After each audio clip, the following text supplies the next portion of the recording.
풍부한 유동인구와 안정된 거주 수요, 작지만 강한 상권, 흑석동 상권. 이 흑석동에 자리 잡은 대학가 상권이 있습니다. 중앙대 상권. 대학가 상권은 화려하고 복잡하다고요? 소박하고 조용하지만 속이 꽉 찬 내실 있는 중앙대 상권. 대학병원과 전통시장, 지하철 9호선 개통이 중앙대 상권에 미친 영향은 무엇일까요? 역세권이나 도심 부럽지 않은 알짜배기 상권, 중앙대 상권 집중 해부. 지금 시작됩니다.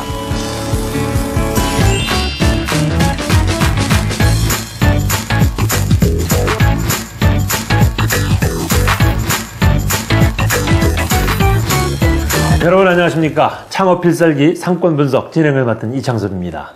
자, 요즘에 우리가 그동안 눈에 띄지 않았던 대학가 상권에 대해서 좀 분석해보는 시간 마련하고 있죠. 자, 오늘은 흑석동 중앙대 상권에 대해서 알아볼 순서입니다.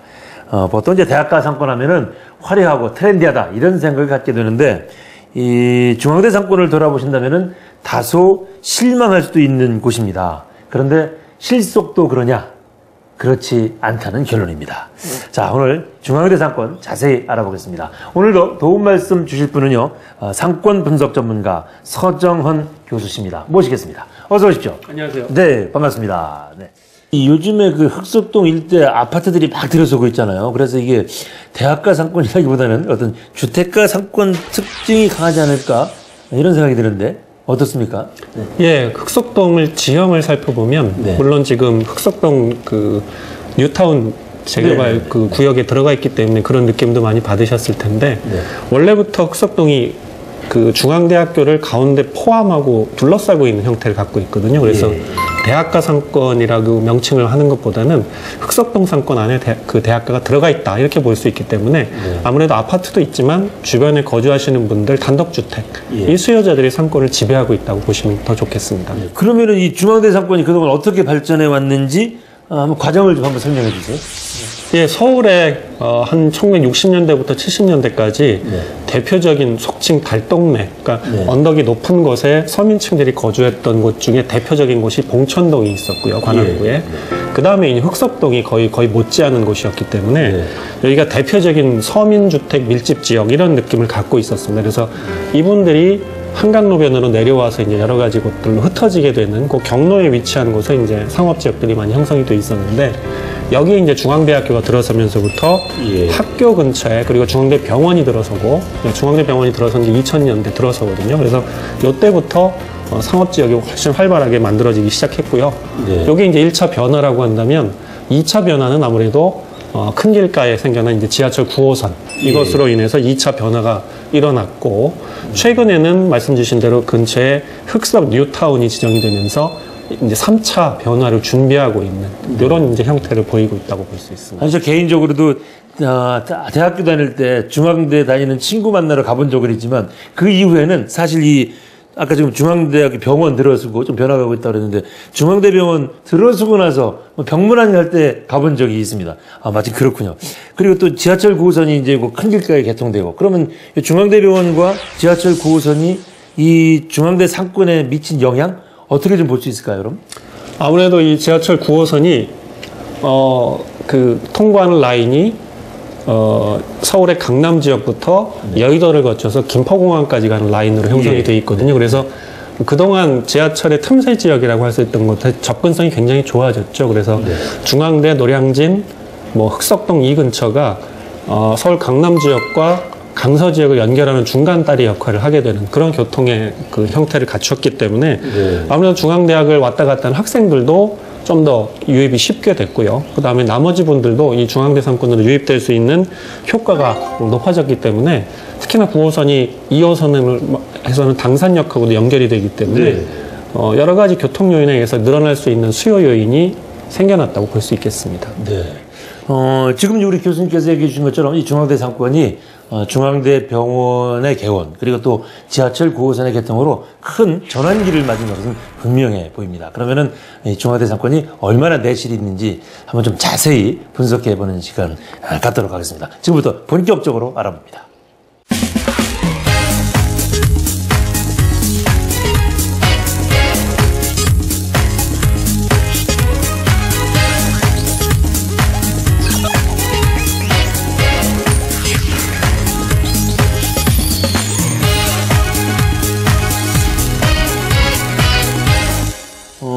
중앙대 상권에 가보면은 그 뭐 흑석동 시장도 있고요. 그래서 얼핏 보면은 이제 주거 지역 상권처럼 보인다고 제가 첫 질문도 이렇게 드렸는데 중앙대 상권의 특징은 어떻게 볼 수 있을까요? 그럼?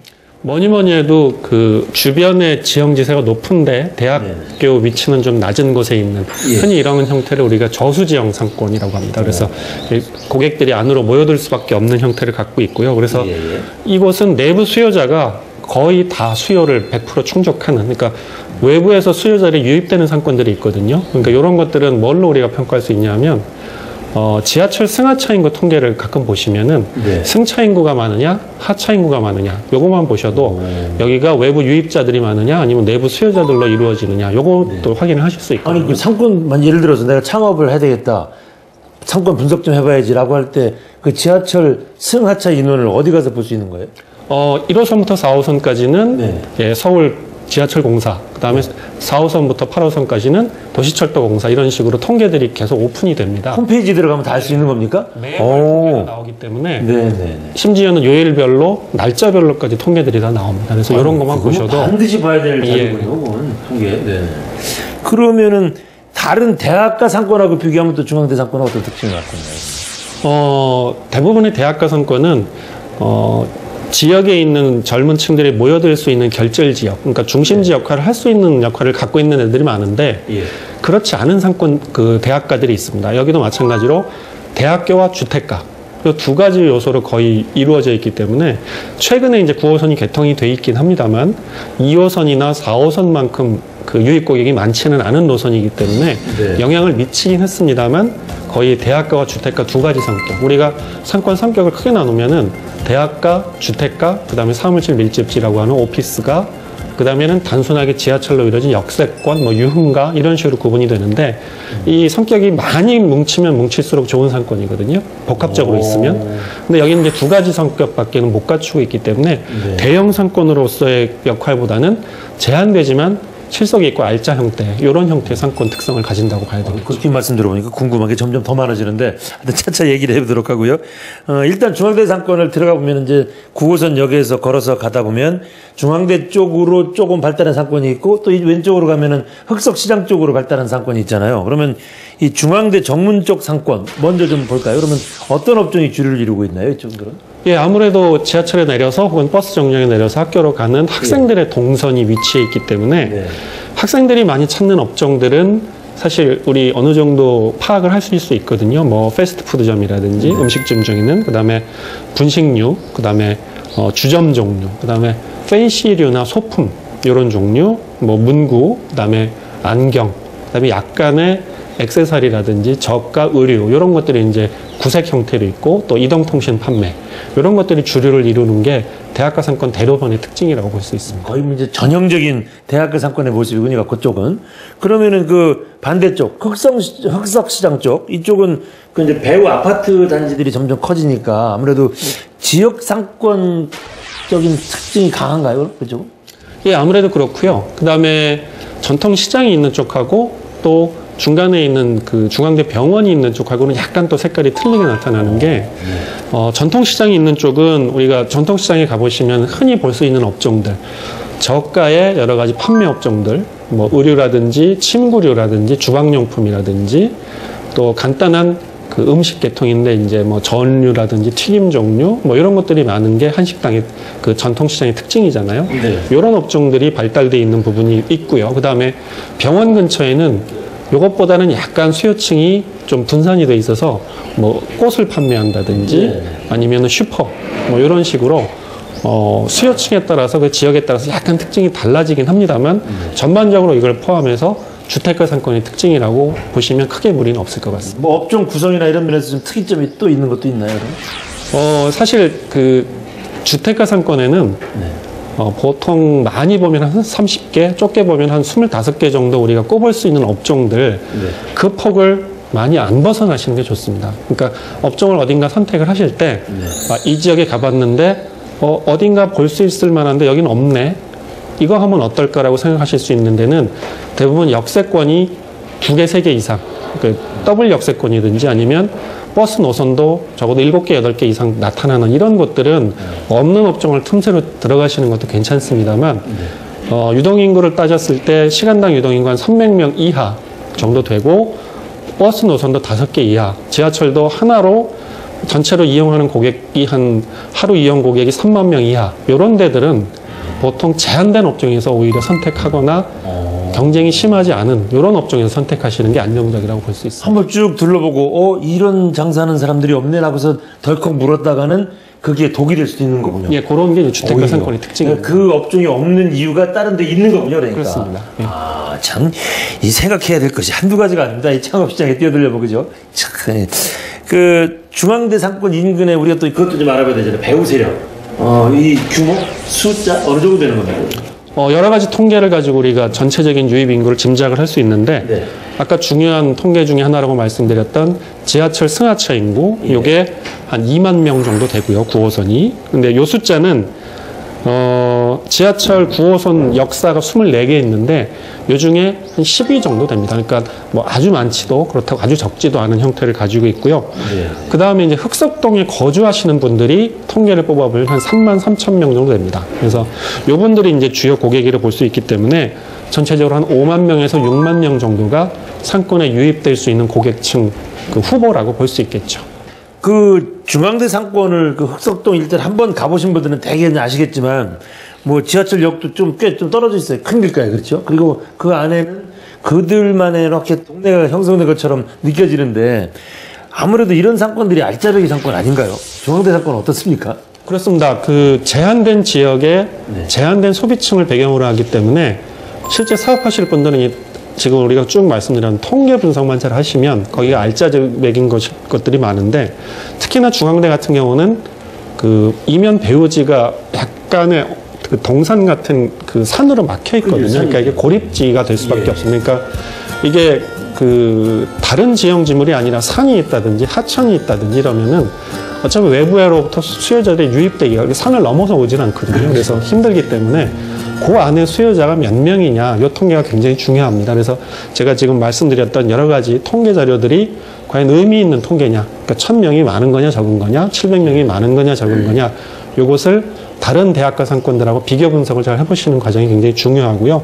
또 이렇게 제한된 수역이긴 하지만 이 중앙대 인근이 그 거주 지역으로 굉장히 오래가 됐기 때문에 개발 수요가 상당히 많이 있습니다. 지금 흑석동 그 뉴타운처럼 조그만 그리고 대형 개발 요인까지 개발 요인들이 많이 있기 때문에 알짜배기 상권으로서 크게 뭐 무리가 없다고 생각이 됩니다.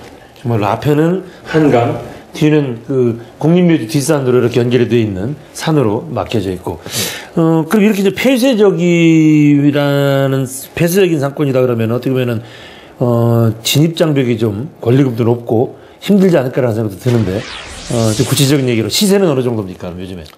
예, 하신 대로 이렇게 외부 유입률이 적으면 어느 그 점포가 제한돼 있는데 장사하고 싶은 사람은 많아지지 않겠느냐 이런 생각을 하실 수는 있는데요. 네. 이 지역은 아직까지 그 단독 주택 지역을 상가 지역으로 개축하는 수요가 많이 있지는 않기 때문에 그 변동이 그렇게 심하지는 않습니다. 현재까지 시세가 그렇게 변하지는 않고요. 네. 핵심 지역 몇 군데 점포, 그러니까 정말 학교 앞에 아주 가까운, 그리고 최근에 이제 중앙대학교가 건물을 리모델링하거나 재건축하거나 해서 현대식 건물로 지은 것들이 많아서 그 건물 지하라든지 그 건물에 그 새로 만들어진 건물 바로 앞에 지은 신축 건물, 이런 데들은 비용이 굉장히 많이 올라가 있습니다만 학교에서 조금만 떨어져 있어도 이런 데를 제외하고는 대충 권리금 시세가 한 5천만 원에서 1억 원 사이 정도면은 크게 무리하지 않고 점포를 구하실 수 있습니다. 미리 높을 것이라고 생각할 필요는 없겠군요. 이 그렇습니다. 네. 근데 또 그런 얘기들도 하시더라고요. 이게 이렇게 폐쇄적인 상권은 신규 창업자가 뛰어들어서 성공하기 어려울 거다, 이런 얘기들 하는 분도 계시던데 중앙대 상권도 그런가요? 그 폐쇄적인 상권의 특징이 몇 가지 있습니다. 그래서 이게 폐쇄적이면서 지형 지물도 이렇게 언덕배기 위로 올라가는 지역이 있느냐, 또 이렇게 내려오는 곳이 있느냐. 우리가 이제 앞으로 다루게 될 지역 중에 숙명여대 같은 경우가 대표적인데요. 그거는 학교 자체가 언덕 위에 있고 아래쪽에 남영역이라고 하는 상권이 형성되어 있는 반면에 중앙대는 제가 저수지형이라고 말씀드린 게 산 위쪽보다는 상업지역이 밑에 쪽에 형성이 되어 있거든요. 이런 경우는 지형 지세상 다른 지역보다 폐쇄적인 성격이 강하긴 합니다만 그 안에서 소비자들이 머물 수 있는 확률들이 훨씬 높기 때문에 타격이 다른 지역에 비해서는 조금 더 적다고도 평가할 수 있겠습니다. 네. 유난히 겁먹을 필요는 없겠군요. 네. 알겠습니다. 자, 오늘 중앙대 상권 분석해드리고 있습니다. 자, 이번 시간에는요, 우리 상권 분석에 꼭 필요한 개념, 정보들 알려드리는 시간이죠. 상권 레이더 만나보시겠습니다.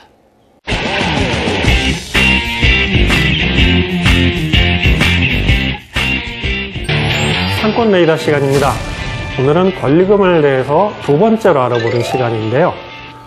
앞서 공부하신 권리금의 종류, 개념, 성격 이런 건 이제 어느 정도 파악이 되셨을 텐데, 자, 그러면 앞서 사업하시는 분이 나한테 요구하는 권리금이 과연 적당한 범위 내에 있느냐, 이걸 아셔야 평가를 하실 수 있겠죠. 그리고 계약으로 이루어질 수 있을 거고요.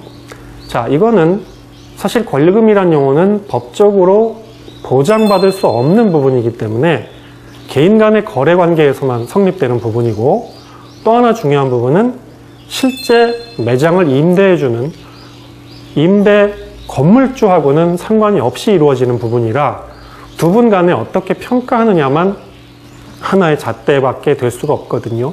자, 그렇다면 적정한 권리금의 수준은 어떻게 되느냐? 통상의 경우는 지금 사업하시는 분이 한 달에 벌어가는 영업이익. 자, 영업이익이라는 단어가 좀 어려우실 것 같은데요. 영업이익은 실제 매출액에서 재료비를 제하고요. 음식점 같으면 음식 재료비가 되겠죠. 재료비를 제하고 인건비라든지 임대료라든지 이런 걸 다 빼고 실제 남는 내 수익, 이거를 적게는 6개월부터 길게는 1년까지 계산을 해보시면 됩니다. 예를 들어서 한 달에 실제 현재 사업하시는 분이 200만 원 정도의 수익을 가져가신다고 한다면 6개월 치면 1200만 원이 될 것이고요. 1년 치면 2400만 원이 되겠죠. 이 범위 내에서 협의하시는 거. 쉽게 표현한다면 실제 한 달 영업수익의 한 10배 정도 범위. 200만 원이면 2000만 원. 이런 정도의 범위 내에서 권리금을 산정을 해보시면 대개 적정한 권리금 수준 정도다, 이렇게 평가하실 수 있을 거라고 생각이 됩니다. 키는 현재 사업하시는 분이 그럼 실제 얼마를 벌어가는지를 알아내시는 거죠. 사업하시는 분이 바로 가르쳐주면 좋으십니다만 잘 가르쳐주시지 않습니다. 그럼 어떻게 해야 되시겠습니까? 여러분들이 직접 조사를 통해서 대충 이분이 이 정도 한 달에 수익을 가져가시는구나 계산할 줄 아셔야 됩니다. 그 노력은 잊지 마시길 바랍니다.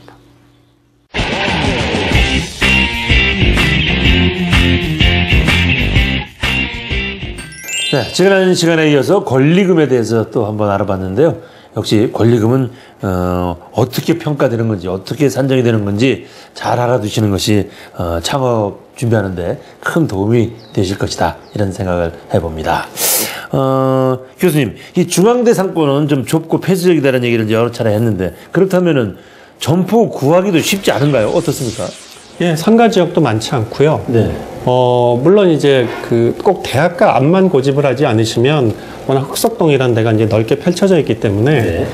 점포 구하는데 뭐 아주 애로를 겪진 않으시겠습니다만 네. 뭐 본인의 마음에도 들고 비용에도 적당한 점포를 구하시기에는 이 지역이 말씀하신 대로 한강으로 앞에가 막혀 있고 뒤쪽은 또 산악 지형으로 있기 네. 때문에 앞으로도 그 주택가 지역을 상가로 개축하는 수요가 많아지긴다든지 아니면 인근에 있는 뉴타운 쪽에 상가 지역이 생긴다든지 이러지 않으면은 신규 점포를 찾으시는 거는 그렇게 쉬운 과정은 아닐 거라고 보셔야 될 것 같습니다. 네. 아까 말씀 중에 이제 중앙대 상권의 큰 변화 요인 중 하나가 이제 중앙대 병원, 이것이 이제 개원한 하나의 요인인데, 그 병원 주변에서도 창업하시는 생각을 갖고 계신 분도 있으실 거예요. 이 병원 주변에서 창업할 때 좋은 아이템이 좀 있나요? 예, 그래서 꼭 병원 수요자만 노린다기보다는 네. 병원에 오신 분들이 이제 폭넓게 많이 이용하실 수 있는 업종들이 다른 지역에 비해서 좀 눈에 두드러지게 들어갈 수 있는 특징은 분명히 있습니다. 네. 예전 같으면은 이제 꽃이라든지 아니면 또 그 죽이라든지 네. 이런 걸 판매하는 업종들이 몇 가지 틈새 업종으로 들어갈 가능성이 있습니다. 꼭 필요한 것 같아요. 예. 네. 그렇긴 합니다만 꼭 이 업종이 여기서만 좋겠다 이렇게 생각하시는 거는 사실 우리가 상식적으로 병원 주변에 있을 수 있는 업종이라고 볼 수 있는 업종들이 대부분 정해져 있기 때문에 네. 꼭 그거에 고집해서 하신다기보다는 병원에 있는 분들이 이용할 수 있는 것 플러스 지역 주민들과 연계를 가질 수 있는 업종으로 눈길을 돌리시는 게 오히려 더 좋지 않을까 생각이 됩니다. 자, 그러면은 우리 중앙대 상권에서 유망한 업종은 뭐가 될까요? 말씀드린 대로 이 중앙대 혹은 흑석동 상권이 대학가 상권 플러스 주택가 상권의 보편적인 성격을 결합된 성격으로 갖고 있다고 말씀을 드렸는데요. 예.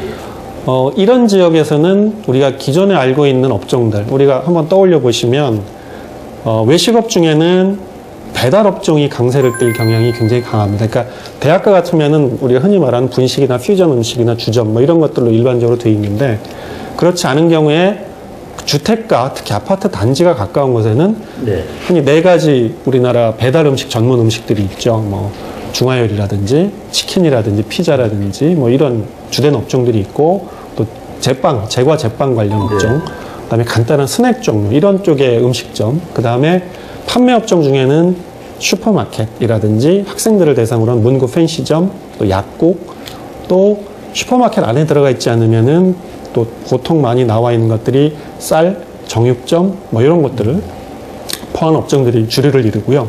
서비스 업종 중에는 이렇게 나눠서 기억하시면 기억이 좀 쉬우실 텐데, 자격증이 있어야 할 수 있는 거, 그래서 미용실, 학원, 병원 뭐 이런 것들 주된 업종들이 있고요. 그렇지 않은 업종 중에는 세탁소라든지 뭐 비디오나 책 대여점이라든지 PC방 뭐 이런 업종들이 주류를 이루거든요.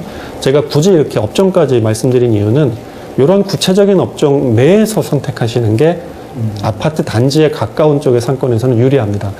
신규 업종이라든지 또 수요자가 10대, 20대에 집중되는 업종, 이런 업종은 아파트 단지 상가나 주택가에 가까운 곳에 창업하시는 거는 좀 꺼리시는 게 좋다, 이런 평가를 내릴 수 있겠습니다. 네.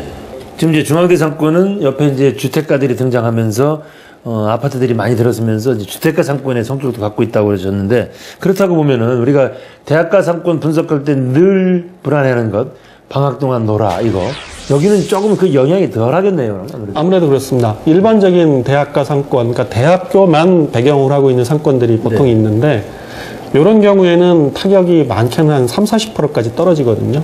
근데 이제 중앙대학 같은 경우는 지금 말씀하신 대로 대형 병원도 있고, 그다음에 원래부터 흑성시장 주변에 전통시장과 관련된 업종들이 이미 형성이 되어 있었기 때문에 학교에 아주 가까운 곳은 타격이 좀 심합니다만, 조금만 벗어나도 그 타격이 한 절반 수준, 그러니까 한 20% 수준대로 떨어진다고 보시는 게 좋을 것 같습니다. 그 중앙대 그 주변 가보면 이게 이제 오래된 동네라 사실 흑석동 이 골목길이 굉장히 많잖아요. 미로처럼 돼 있는 곳도 많이 있는데, 뭐 이렇게 좀 큰 길가 아니어도 골목길도 괜찮은지, 창업하시는 분들이, 아니면은 유난히 또 요즘 뜨는 주목받는 골목길이 있는지 좀 소개해 주세요. 대학가 같은 경우는 제가 반복해서 많이 말씀을 드렸는데요. 그 틈새 입지를 찾는 게 다른 지역보다는 가능성이 높은 편입니다. 그러니까 단순한 역세권이나 오피스가보다는 여기는 사람들 발길이 좀 안 미칠 것 같은데 걱정되시지만 어느 정도까지만 유입 효과를 가져올 수 있으면, 이게 이제 흔히 말하는 마케팅력인데, 여기는 어떤 아이템이 좀 색다르게, 뭐 인테리어도 좀 색다르게 하고 한다는 입소문이 나게 되면 어느 정도 발길을 끌어들일 수는 있거든요. 근데 물론 이제 너무 마케팅의 힘만 믿으시면 안 되겠습니다만, 이런 것들이 조화를 이룰 수 있는 부분들이 분명히 있습니다. 그래서 주변부를 노리는 게 좋은 방법 중에 하나라고 생각이 되고요. 이 흑석동 상권 전체로 보면 앞으로의 발전 가능성까지 포함해서 보면, 원래 제일 메인 상권이 학교 앞, 두 번째가 흑성시장이라면 세 번째 이제 반대편이 되겠죠. 흑성 뉴타운 쪽이 있는, 흔히 이제 최근에 길 이름이 새로 나서 잘 짐작을 하실지 모르겠습니다만, 흑석동 주민자치센터가 있는 곳이 효사길이라는 길이 있는데요. 이 길 주변 쪽, 지금 거의 주택가여서 뭐 자동차 수리한다든지 이런 업종들, 그다음에 일반적인 한식당 몇 개들만 분포되어 있는데, 이 안에도 보시면은 그 테마로 굉장히 그 온라인에서는 유명한 음식점 같은 경우도 몇 군데 있거든요. 그래서 이 길 주변 쪽이 앞으로의 가능성 면에서는 제일 괜찮은 곳이 아닐까 생각이 됩니다. 네. 오늘 이제 중앙대 상권 이제 분석해드리고 있는데, 이제 슬슬 마무리할 시간이 되어갑니다. 중앙대 상권에서 창업하실 때 이것만은 꼭 주의하세요 하는 거 있으면 좀 얘기해 주세요. 예, 그 보통 대학가 상권이 그 지하철이나 버스 정류장이라고 하는 교통시설 유발 지역의 중심 상권이 형성되어 있는 경우들이 많은데 네. 중앙대 상권은 그렇지 않다. 그러니까 지하철역은 단순히 그냥 교통시설의 역할을 하는 것 뿐이고 이것으로부터 출발점이 돼서 상권의 성향이 아주 뚜렷하게 구분이 되는 세 군데 지역으로 나눠지거든요. 대학교 앞, 전통시장, 그 다음에 일반 주택가 이렇게 나눠지기 때문에 요 성격에 맞는 아이템을 잘 고르시는 게 가장 중요하다고 생각이 되고요. 그래서 역세권에 가까운 곳에 유동인구가 많다. 이것에 현혹돼서는 안 된다라는 점을 꼭 주의하셨으면 좋겠습니다. 네. 마지막 질문입니다. 중앙대 사건 앞으로 어떻게 전망하십니까? 서울 지역 전체가 최근 한 4, 5년 사이에 뉴타운 개발 붐이 한참 일었다가 네. 또 최근에는 뉴타운이 생존하는 게 문제일 정도로 다 이제 주춤하죠. 사업을 포기하는 곳들이 굉장히 많이 생겨났는데 그 와중에서 흑성 뉴타운은 지금 생존해 있습니다. 그래서 개발이 진행이 되고 있고 실제 진척도가 나타나고 있거든요. 그래서 이거는 상권 전반에는 굉장히 큰 변화를 가져올 요인이기 때문에 앞으로 발전 가능성 면에서는 그동안 소외됐던 흑석동의 한쪽 지역이 전체 상권을 아우를 수 있게 발전될 수 있는 가능성이 높은 지역이다. 이렇게 평가 내릴 수 있겠습니다. 네. 자, 오늘 중앙대 상권 분석해봤습니다. 뭐 이렇게 저수지 같은 상권이라는 표현도 해주셨고요. 하여튼 좀 폐쇄적인 상권이다 이런 얘기도 해주셨는데 하여튼 오래됐고 안정적인 상권인 건 분명하고요. 그리고 또 이 지하철 9호선 중앙대 병원의 개원으로 뭔가 변화를 찾는 그런 상권이라는 말씀을 좀 들어봤습니다. 앞으로도 이 중앙대 상권이 더 발전하기를 바라고요. 더 중앙대 상권에 대해서 자세히 알고 싶으면요. 이 소상공인진흥원 상권 분석 시스템이라는 게 있습니다. 이곳에 들어가시면 더 자세한 여러 가지 정보 아실 수 있습니다. 자, 중앙대 상권에서 창업하시는 분들도 미리 잘 준비하셔서 잘 꼭 성공하셨으면 좋겠습니다. 자, 오늘 도움 말씀 주신 분은요. 서정헌 교수님이십니다. 오늘도 수고 많으셨습니다. 감사합니다. 네.